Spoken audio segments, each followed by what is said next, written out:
नमस्कार दोस्तों, मैं हूं ऋषि तावनिया। एक बार फिर से आपका स्वागत करता हूं। दोस्तों, हमारे देश में आए दिन कोई ना कोई घटना होती रहती है, कुछ बहुत अच्छी तो कुछ बहुत बुरी। कुछ बातों को बड़े बड़े अक्षरों में दुनिया के सामने लाया जाता है, तो कुछ बातों को प्रोपागेंडा के चलते पूरी तरह दबा दिया जाता है। ऐसा दिखाया जाता है कि जैसे कुछ हुआ ही ना हो। कभी आतंकवाद का कोई धर्म नहीं होता, ऐसे सुनने को मिलता है, तो कभी बड़े बड़े अक्षरों में हिंदुत्व टेरर लिखा नजर आता है। हाँ, ज्यादातर देशों में मेजोरिटी टारगेट होती है और उन्हें कुछ एक्सटेंड तक सहना पड़ता है, लेकिन कब तक और किस हद तक, इसका जवाब कौन देगा। जी हाँ दोस्तों, हाल ही में एक ऐसी घटना में देखने को मिली है जो सीधा देश की आत्मा को चोट पहुंचाती है। आप सभी जानते होंगे कि इंस्टाग्राम लाइव वीडियो वायरल हो रही है, जिसमें नदीम नाम का एक इंस्टाग्राम इन्फ्लुएंसर खुलेआम हिंदू धर्म को, हिंदू लोगों को, हिंदू देवी देवताओं को गालियां निकालता नजर आता है। पूरी वीडियो में लगातार तो नहीं चला सकता, वरना यूट्यूब मेरी वीडियो उड़ा देगा, लेकिन बीच बीच में मैं आपको इसकी बातें सुनाऊंगा और दिखाऊंगा कि इस इंसान में किस हद तक नफरत भरी हुई है। मतलब मैंने अपनी जिंदगी में किसी व्यक्ति को किसी धर्म विशेष के प्रति इतनी घटिया बातें बोलते नहीं देखा है। तो आज की इस वीडियो में हम बात करेंगे कि क्या इस न्यूज को मेन स्ट्रीम मीडिया दिखा भी रही है। देश के सो कॉल्ड एक्टिविस्ट जैसे कि स्वरा भास्कर, वो लोग कहाँ है। खुलेआम अगर रेप की बात हो रही है तो देश की सो कॉल्ड फेमिनिस्ट किधर है, और आखिर नदीम में इतनी नफरत क्यों भरी है, और क्या कश्मीर का मास जेनोसाइड सिर्फ पास्ट था या फिर फ्यूचर के लिए एक वार्निंग भी थी। तो पूरी जानकारी के लिए वीडियो को अंत तक देखें। मैं हूं ऋषि तावनिया और शुरू करते हैं आज की ये बात। मैंने मेरे आंखों के सामने 3 हिंदुओं को मरते देखा है, और मरते हैं रोजाना। हमारे इस एरिया में रोजाना मरते हैं, 3 दिन में एक हिंदू मरता है। मारना चाहिए इनको, मारो इनको। तो इसमें हंसने वाली क्या बात थी, ये समझ से बाहर है, लेकिन एक चीज कंफर्म है, इस लड़के की मानसिक स्थिति ठीक नहीं है। मानसिक स्थिति ठीक नहीं है इसका मतलब ये मत निकाल लेना कि वो पागल है। ये तो बस उसकी मूर्खता दिखाने के लिए बोल रहा हूँ, वरना आजकल धंधा बन चुका है, कोई उल्टा काम करे, कोई मंदिर में घुसकर मंदिर की मूर्ति को तोड़ना चाहे, उसे पागल बोलकर बचा लिया जाता है। ये लड़की पागल नहीं है, बेवकूफ है। सही बात है। और ये नदीम, इसकी सोच कश्मीर के आतंकियों से कम नहीं है जिन्होंने कश्मीरी पंडितों को मारा था। मुझे तो दोनों की आइडियोलॉजी सेम नजर आती है कि बस हिंदुओं को मारो, और लोग कह रहे हैं कि 1990 की फिल्म आज दिखाकर लोगों के बीच में दूरियां क्यों ला रहे हो। लेकिन देख लो सर, कैसे लोग अंदर से भरे पड़े हैं। पहले की बात है, हमारे इधर कोई गाय कट रही थी तो एक हिंदू आया, बोल रहा भाई गलत है। मैंने कहा तेरी माँ की। आगे इस क्लिप में ये नदीम भर भर के गालियां देता है, जिसको मैंने ट्रिम कर दिया, लेकिन इन लाइंस में ये बताया है कि हमारे यहाँ एक बार गाय कट रही थी, और एक हिंदू आकर बोलता कि आप ये कर क्या रहे हैं, ऐसा काम मत करें। नदीम बताता है कि उसे हमने गालियां देकर भगाया वहां से और कहा कि जा अपना प्रशासन बुला ले। ठीक है, जा पुलिस को बुला ले, जो प्रशासन है ना तेरा वो बुला ले।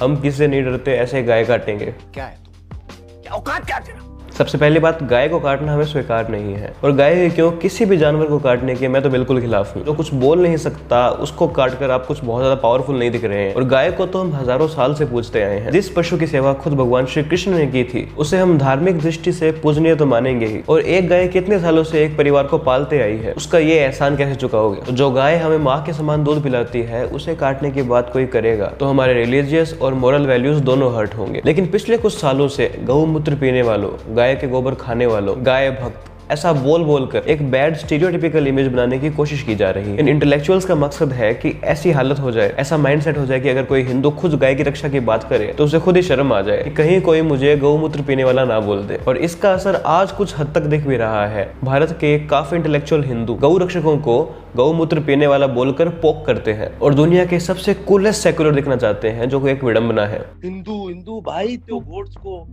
के एक भगवान जिसकी आधा सर भोसड़ी का वो पता नहीं काय का लगा दिया, एक चूतिया जो आधा लड़की है, आधा के मत करो रे मत। देखो, मूर्ख पैदा होने में और मूर्ख बने रहने में बहुत फर्क होता है। इस वीडियो में नदीम कहता है कि मैं फैक्ट्स के साथ बताता हूँ कि क्या ये हिंदू करते हैं, ये लोग बस गॉड्स को इमेजिन करते हैं, किसी भगवान के किसी जानवर का सर लगा देते हैं। और मैंने तो ये बात बड़ी साफ भाषा में बोली है, लेकिन उसने गालियां निकालते निकालते ये सब बातें बोली थी। लेकिन इस गधे को कोई ये बता दे कि दुनिया के किसी भी धर्म को उठाकर देख लो, हर जगह या तो मैसेंजर ऑफ गॉड या फिर सन ऑफ गॉड तक बात सीमित रह जाती है। विद ड्यू रिस्पेक्ट, किसी को पता नहीं होता कि हमारे भगवान दिखते कैसे हैं। लेकिन हम भारत के लोग खुलकर ये बोलते हैं कि हमारे भगवान ने पृथ्वी पर अवतार लिया था और पाप का विनाश किया था। इसके प्रूफ्स भी है, राम सेतु, अशोक वाटिका, किष्किंधा, कुरुक्षेत्र, द्वारिका। बहुत से ऐसे प्रूफ्स हैं जो ये बताते हैं कि हमारे भगवान कौन थे, उनका कहाँ जन्म हुआ, उनका नाम क्या था, किन नक्षत्रों में उनका जन्म हुआ, उनका वंश क्या था। एक एक चीज हम जानते हैं। लेकिन क्या किसी और धर्म के लोगों को थोड़ा भी पता है अपने भगवान के बारे में? ये कोई मजाक उड़ाने के लिए नहीं बोल रहा कि देखो हमारा धर्म कितना महान है, किसी भी तरह का कोई कंपैरिजन नहीं है। प्रूफ्स और फैक्ट्स की बात कर रहा था वो इन्फ्लुएंसर नदीम। बस थोड़े प्रूफ्स और फैक्ट्स ही दिखा रहा था कि एटलीस्ट हमें पता है कि हमारे भगवान कौन है। लेकिन दुख है इस बात का कि आज देश के ज्यादातर युवा हिंदू हमारे इतिहास को माइथोलॉजी मानकर बैठे हैं। खुली आंखों से दिख रहे सारे तथ्य इनको मिथ लगते हैं। इनको अपने धर्म पर कोई गर्व नहीं है। अरे आप उस सनातनी सभ्यता से आते हैं जिसने पूरे विश्व को राह दिखाई है। आप उस धर्म से आते हैं जहाँ हिंदू रहने के लिए आपको मूर्ति को पूजना जरूरी नहीं है, आपका मंदिर जाना जरूरी नहीं है, आपका भगवत गीता पढ़ना जरूरी नहीं है, आपका वेदों को पढ़ना जरूरी नहीं है, आपका ब्रह्मा विष्णु महेश में मानना जरूरी नहीं है। अगर आप नास्तिक भी है तो भी आप हिंदू है। हमारे धर्म में वो भी एक स्थान है। सोचिए किस धर्म से आते हैं आप, किस देश किस सभ्यता से आते हैं, और ये सोचकर अपने आप पर गर्व कीजिए। स्वामी विवेकानंद जी, मुझे नहीं लगता कि आधुनिक भारत में उनसे ज्यादा ज्ञानी व्यक्ति कोई हुआ है। उन्होंने कहा था कि गर्व से कहो हम हिंदू है। सभी धर्म को इज्जत देने वाले स्वामी विवेकानंद जी, उनको क्यों अपने धर्म पर इतना गर्व था? रविंद्रनाथ टैगोर जी ने कहा था कि अगर आपको भारत को जानना है तो आप स्वामी विवेकानंद जी को पढ़िए। गांधी जी ने कहा था कि स्वामी विवेकानंद की वजह से मेरी देशभक्ति 1000 गुना बढ़ी है। सुभाष चंद्र बोस ने कहा था अगर आज स्वामी विवेकानंद जी जीवित होते तो मैं उनके चरणों में बैठा होता। सोचो वो कितने महान थे। आज स्वामी विवेकानंद जी तो नहीं है, ना ही उनके जितना कोई ज्ञानी है, लेकिन अगर आपको स्वामी विवेकानंद जी के जीवन को जानना है, उनके हाई वैल्यूज, उनके ऊंचे विचार को सुनना है, तो आप बड़ी आसानी से कुको एफएम पर स्वामी विवेकानंद नाम से उनकी ऑडियो बुक सुन सकते हैं। कुको एफएम इंडिया का लीडिंग ऑडियो बुक प्लेटफॉर्म है with over 1000+ hours of content library. और ये ऐप और खास लगने लगता है जब हम जानते हैं कि ये ऐप पूरी तरह मेड इन इंडिया है। तो एक बात तो साफ है कि हम कहीं भी और कभी भी रीजनल लैंग्वेज में भी काफी ऑडियो बुक सुन सकते हैं। इसे 4.5+ रेटिंग मिली है, जिसका मतलब ये है कि लोगों ने इसे दिल खोल कर प्यार दिया है। स्वामी विवेकानंद जी के वैल्यूज को जाने, महाभारत, भगवत गीता, इनके सार को समझे। कुको एफएम पर इनकी ऑडियो बुक सुने और देश और धर्म के प्रति अपनी भावना को और मजबूत करें। भाई इतना खर्चा कौन करेगा? जरूर सब्सक्रिप्शन के नाम पर लूट रहे होंगे। तुझे पता है भारत में इंटरनेट सबसे सस्ता है। हमारे दिन के 7 से 10 रुपए लगते हैं बस। हाँ वो तो है, मुझे नहीं लगता इससे सस्ता कुछ और भी होगा। कुको एफएम का एनुअल सब्सक्रिप्शन सिर्फ 399 का है, यानी दिन के 1 रुपए से थोड़ा सा ज्यादा। और अगर आप मेरा कोड DM50 यूज करेंगे तो मेरे फर्स्ट 250 यूजर्स, मेरे फर्स्ट 250 सब्सक्राइबर्स के लिए कॉस्ट कट के सीधी आधी और एनुअल चार्ज बनता है सिर्फ 199 रुपीज, यानी 1 रुपए से बहुत कम। जब इंटरनेट इतना सस्ता है, कुको एफएम का एनुअल प्लान इतना सस्ता है, तो डिस्क्रिप्शन में दिए गए लिंक पर जाइए और कुको एफएम को डाउनलोड कीजिए और स्वामी विवेकानंद जी की या फिर अपने मनपसंद की कोई भी ऑडियो बुक सुनिए और गर्व से कहे हम हिंदू हैं। करो तुम गंदगी हो ना इस वर्ल्ड की, तो भाई हिंदू सबसे बड़ी गंदगी है। ये गंदगी है। मेरी हंसते हंसते सांस रुक गई आज। Nadeem comedy king, seriously. क्या बोल रही है? अरे इस लड़की का सच में कोई इलाज कराओ। दिमाग कम है क्या दीदी? वो क्या कह रहा है कि इस धरती से हिंदुओं को खत्म करो, ये लोग सबसे बड़ी गंदगी है, और आप इस बात पर हंस रही है। इस हंसी से मुझे तो बहुत चिढ़ मच रही है। भाई साहब सेक्युलरिज्म के ठेकेदारों कहाँ हो सब? एवरीबॉडी, सबके सब चोर हैं साल।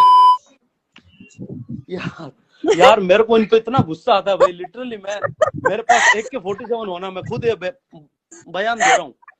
किसी को रिकॉर्ड करना है तो रिकॉर्ड कर लो, मेरा उखाड़ना है तो उखाड़ लो।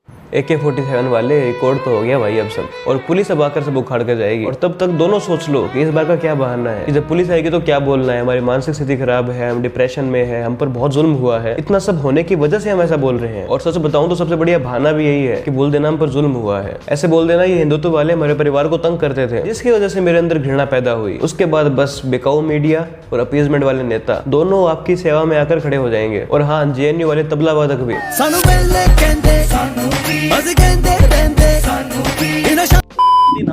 इनको मैं चूंड चूंड के मारता भाई। इनकी बहनों का रेप होना चाहिए और ये ट्रूथ है, होना चाहिए।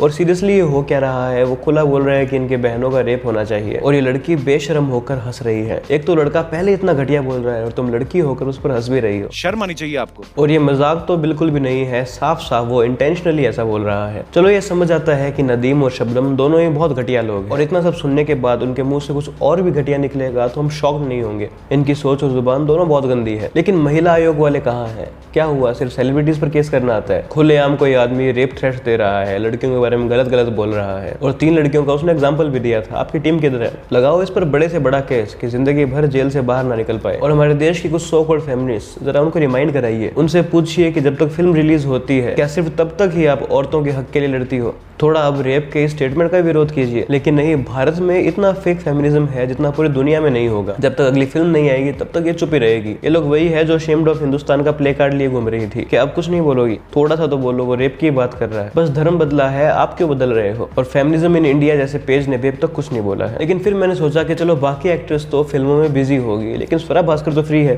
गजब बेइज्जती है। वो इतना एक्टिविज्म करती है, जरूर उन्होंने तो कुछ पोस्ट किया होगा, उन्होंने कुछ तो नदीम के खिलाफ बोला होगा। लेकिन नहीं, इन्होंने तो एक एंटी हिंदू पोस्ट को ही रीट्वीट कर रखा था। मतलब आप महान हो स्वरा भास्कर। मैं तो चाहता हूँ मेरे को शहीद कर दो भाई। मैं तो अगर मैं एक मरूंगा पीछे 100 पैदा होंगे, वो कोई दिक्कत नहीं है। और आगे इस वीडियो में ये लड़का बोलता है कि मैं तो चाहता हूँ ये लोग मुझे शहीद करें। तू है कौन रे? मेरे बाद 100 मेरे जैसे और पैदा हो जाएंगे। भाई तू है कौन जो खुद के आगे शहीद वर्ड यूज कर रहा है? नाम के आगे शहीद लगने वालों की कहानियां ही अलग होती है, और पीछे 100 और पैदा हो जाएंगे। ये कहाँ से बातें सुन सुन कर आ रहा है नदीम? ये आतंकवादियों वाली भाषा है। ये चल क्या रहा है? इंस्टाग्राम इन्फ्लुएंसर है, जरूर पढ़ा लिखा होगा। ये पढ़े लिखे लोग ऐसे हरकतें कैसे कर रहे हैं? पहले जिसे पागल घोषित कर दिया गया, उसने IIT से केमिकल इंजीनियरिंग की है। ये पढ़ा लिखा हिंदुओं को मारने की बात कर रहा है, हिंदू देवी देवताओं को गालियां निकाल रहा है। वो Osama bin Laden civil engineer था, उसने बिल्डिंग तो नहीं बनाई लेकिन बिल्डिंगें गिरा दी। और भी ऐसे बहुत से एग्जाम्पल हैं। तो क्या सच में पढ़ाई से लोगों की मानसिकता में फर्क पड़ता है? इसका जवाब तो हाँ है कि हाँ फर्क पड़ता है। बचपन से सुन रहे हैं कि एजुकेशन ही टेररिज्म को खत्म करेगा, लेकिन क्या ये सच है? लगता तो नहीं है, क्योंकि हर महीने कोई ना कोई ऐसी न्यूज आती है कि किसी डॉक्टर ने, किसी इंजीनियर ने, किसी साइंटिस्ट ने ISIS ज्वाइन कर लिया। ये आखिर चल क्या रहा है? इसलिए नहीं डर लगता।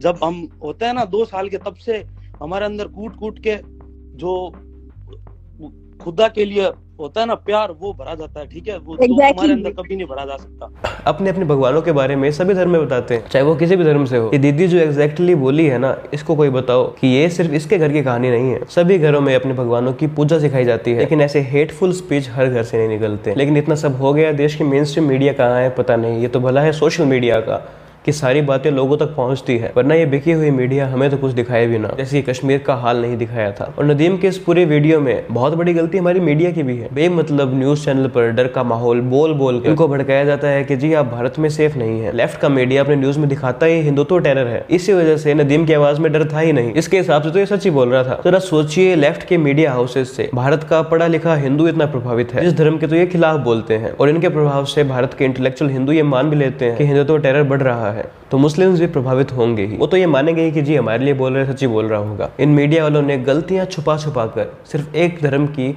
गलतियां बता बता कर बहुत सौतेलापना किया है, जिसकी वजह से लोगों के अंदर घृणा और बढ़ती है। और अब जब नदीम और शबनम की पूरी तरह बैंड बज चुकी है, तो अब ये लोग विक्टिम कार्ड प्ले कर रहे हैं। कोई बोल रहे हैं भाई कल का दिन नहीं देख पाऊंगा, तुमने मजबूर कर दिया, मैं मर जाऊंगी। बेटा जी अब कुछ भी कर लो, तुम तो गए। और मैं सोच में पड़ रहा हूँ कि अगर रवीश कुमार जी को ये न्यूज सुनानी पड़ गई तो वो ये कैसे सुना पाएंगे? एक तो दोनों ही मुस्लिम है, बाई चांस लड़की हिंदू होती तो फिर भी रवीश कुमार बोल देते कि उस लड़के की हंसी नदीम को बढ़ावा दे रही थी और उसकी वजह से वो होश खो बैठा। लेकिन यहाँ तो ऐसा रिलीजन वाला सीन ही नहीं है।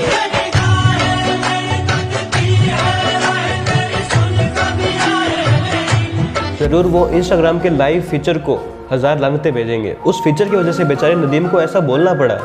बात तो सही। देश के तमाम बड़े नेता, बड़े मीडिया हाउसेस, बड़े एक्टर, बड़े यूट्यूबर, सब के सब चुप है। पता नहीं क्यों उनके मुंह पर ताला लगा हुआ है। पता है ये सारे लोग कब बोलते हैं? अगर इस स्पीच में से हिंदू वर्ड को मुस्लिम से रिप्लेस कर दे या फिर किसी और धर्म से रिप्लेस कर दे। अगर कोई हिंदू रिलीजन वाला ऐसी घटिया बात बोल रहा होता तो नेता, अभिनेता, महिला आयोग वाले, मीडिया वाले सबकी लाइन लग जाती और सभी डर के माहौल का रोना रोते। अगर कोई हिंदू धर्म का ऐसा गलत बोलता तो वो भी गलत होता, उसको भी सजा होनी चाहिए थी। लेकिन आप प्लीज नदीम के इस वीडियो के खिलाफ भी कुछ बोलिए। लेकिन फिर भी इतना सब होने के बाद भी मैं ये उम्मीद रखता हूँ कि देश के सो कॉल्ड इंटेलेक्चुअल हिंदू सभी मुस्लिम इस क्लिप का विरोध करेंगे और नदीम और शबनम को कड़ी से कड़ी सजा दिलाने की कोशिश करेंगे, क्योंकि नो डाउट ऐसे लोग धर्मों के बीच की दूरियों को और बढ़ाते हैं और उसके बाद सालों तक फिर लड़ाइयां बनी रहती हैं। और आप सब लोग ये जानते हैं कि मैं उन लोगों में से नहीं हूँ जो धर्म के आधार पर लोगों को कैटेगराइज करता है। मेरा मानना बड़ा सिंपल है कि ना तो हिंदुत्व टेरर जैसा कुछ बोलो, ना हिंदुत्व वालों को टेररिस्ट बोलो और ना ही किसी एक धर्म के सभी लोगों को आतंकवादी बोलो। लेकिन अपनी इस हजारों साल पुरानी संस्कृति, इस धर्म के खिलाफ गलत मत सुनो, क्योंकि सहनशील होना अपनी जगह है पर डब्बू नहीं होना चाहिए। तो दोस्तों आपके इसके बारे में क्या विचार है कमेंट सेक्शन में जरूर बताइएगा और हमारे इंस्टाग्राम पेज को फॉलो करना ना भूलें, जिसका लिंक आपको डिस्क्रिप्शन में मिलेगा। तो दोस्तों आज के लिए बस इतना ही। अगर आपको वीडियो पसंद आई तो उसे लाइक करना ना भूलें और ज़्यादा से ज़्यादा शेयर करें और हमारे चैनल को सब्सक्राइब करके बेल आइकन दबाना ना भूलें। धन्यवाद।